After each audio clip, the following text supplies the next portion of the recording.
Assalamualaikum warahmatullahi wabarakatuh. Di pagi hari di kebun hidroponik.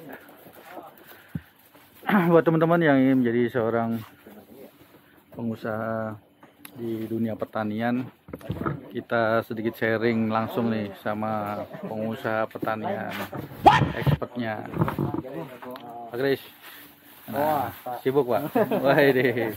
Nah ini hasil panen tomat.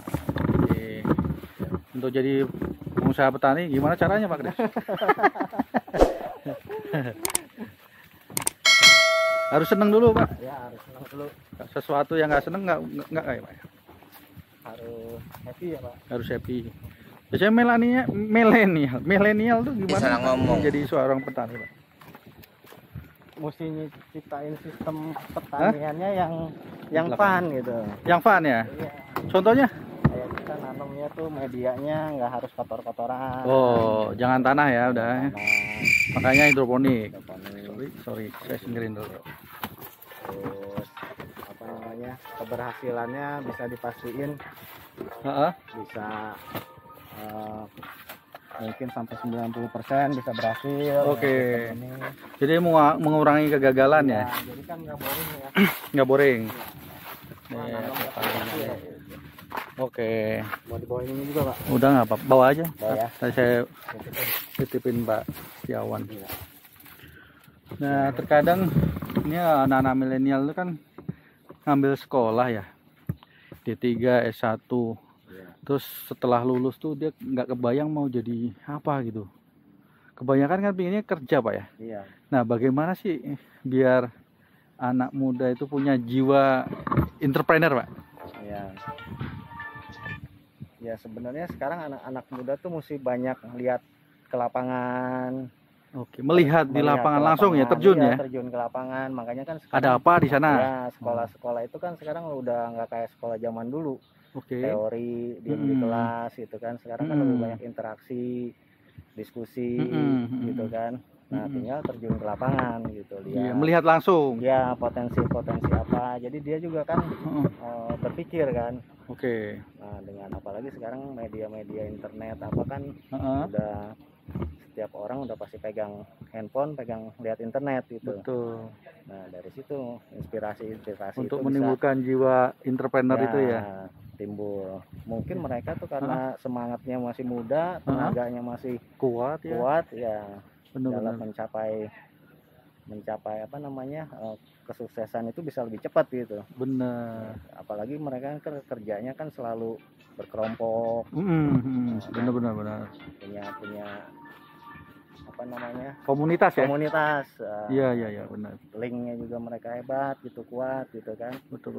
Karena sekarang kan bukan orang yang kuat, yang berduit bisa nguasain, tapi sekarang gimana caranya dia punya link yang banyak.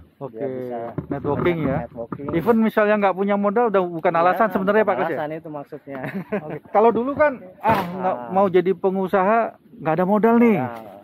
Alasan klasik ya. Klasik ya. Terus sebenarnya sekarang udah bisa ya nggak? Sekarang udah tinggal dia yang melihat, istilahnya melihat, mendengar, lalu kreasi. Oke, setuju saya.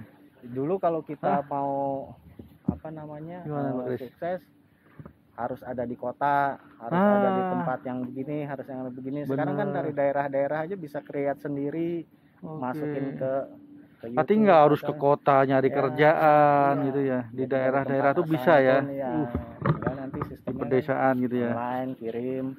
Ya, karena ada online ini kan. Ya. Jadi mau dimanapun bisa. Betul. Langsung gerak jadi usaha gitu ya. Gitu, Pak. Yang penting ada semangat niat. Ya, mesti terjun ke lapangan, lihat di lapangan. Memang harus terjun ya. Tanpa itu susah Pak Kris. Ya. Iya, benar. Artinya kadang orang dulu kan punya pandangan bahwa ya kalau mau makan harus ke kota. Itu udah nggak bisa. Sekarang udah di daerahnya pun dia punya kreasi apa, tinggal upload. Ya, setuju banget nih. Apa namanya, share di media-media gitu kan.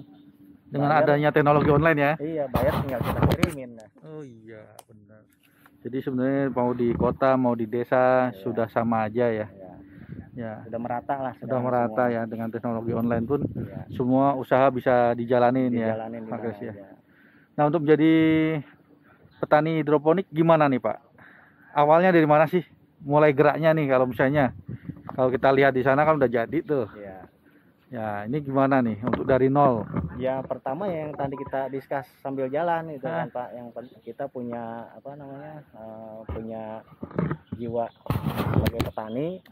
Tinggal kita lihat teknologi pertanian apa yang mau kita ambil. Oke. Gitu kan. Kalau misalnya konvensional ya kita harus terapin konvensional yang masih cangkul apa gitu kan. Pakai media tanah. Media tanah. Lalu ada teknologi sekarang namanya hidroponik yang semuanya kondisinya dikondisikan gitu kan. Benar. Kayak gitu. Yang ketiga nanti next level ada yang istilahnya teknologi yang ada sekarang kan udah di tanah, di air, ada yang di udara, nanti yang semprot-semprot gitu kan, aeroponik namanya. Aeroponik ya. Kita belum ada nih sini ya. Belum aeroponik ya, pakai drone tuh. Yang nanti sistemnya akarnya digantung. Oh iya, benar. Gitu. Akarnya digantung, disemprot dan itu numbuh ya. Yang bisa numbuh, makanya ya. Yang penting itu jiwanya dulu. Ya. Mau lari kemana, baru teknologinya, baru nanti sistem.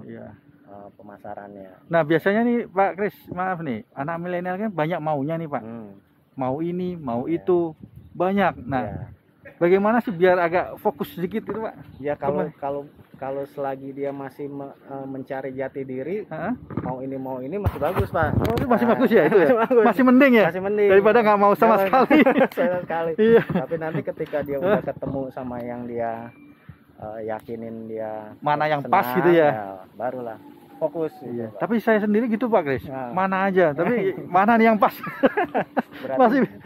masih milenial, masih milenial. Nah itu kadang milenial maunya kan lihatnya sukses aja nih, dia nggak lihat jerih payahnya. Nah, ini jiwa itu yang perlu diterapkan. Setelah udah ketemu, ya barulah kita di situ fokus, mulailah itu step-stepnya. Iya. Tapi yang penting seneng dulu Pak ya. Seneng dulu. Nggak mungkin ya kalau nggak seneng ya. Ya. Passion di situ ya. Iya, passion. Nanti dipaksain pun nggak bisa ya. Betul.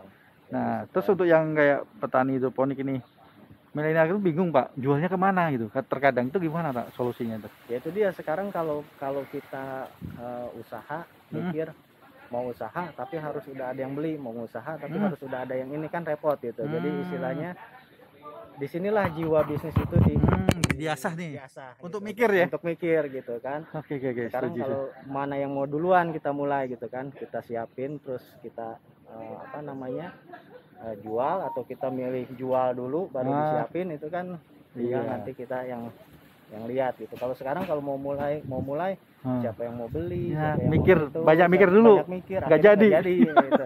Itu benar. Jadi banyak mikir Pak ya. Terjun dulu ya nanti jalannya ada aja. Pasti Tuhan pasti kasih jalan ya. Itu ya harus diyakinin ya. Jadi keyakinan diri ya Pak ya. Itu kadang aku mau buka ini laku nggak ya, laku nggak, mikir tuh Pak. Iya, buangnya kemana gitu, beli laku apa enggak gitu. Laku atau enggak itu dia, bener tuh akhirnya nggak jalan-jalan. Akhirnya nggak jalan, bener. Itu kebanyakan orang gitu Pak. Tahun 2 tahun, bener. 3 tahun nggak kerasa. Ternyata udah 10 tahun nggak ngapa-ngapain. Itu nih, ini bener nasihat dari expertnya langsung. Dengan Pak Kris, praktisi hidroponik dan luar biasa menjadi seorang entrepreneur di bidang hidroponik. Itulah. Nah, ada nasihat Pak buat milenial Pak agar bangsa ini banyak tercipta milenial entrepreneur baru tuh gimana tuh Pak sebenarnya sih? Ya kalau kita sekolah penting nggak sih Pak? Ya penting lah Pak. Sekolah penting ya? Sekolah penting. Untuk kita ya memulai step sukses kan ada step-stepnya. Salah satunya kan harus sekolah. Sekolah ya, benar. Fundamental pertama. Nah ya sekarang kalau kita lihat Pak, zaman kita dulu kan serba terbatas. Ya. Jadi sekarang ini kan dunia itu udah lebih terbuka ya. Gitu, iya benar. Manfaatkanlah itu dengan tujuan-tujuan yang baik. Yang bermanfaat ya. Kalau zaman dulu kita mau create sesuatu mesti repot ya. Apa sekarang kita cuma ambil kamera, kita udah bisa jalan. Kita mau apapun bidangnya ya. Ini ada mobil dulu Pak Kris. Makasih obrolannya Pak Kris, semoga bermanfaat nih. makin maju Pak Kris ya, usahanya. Terima kasih Pak. Ya.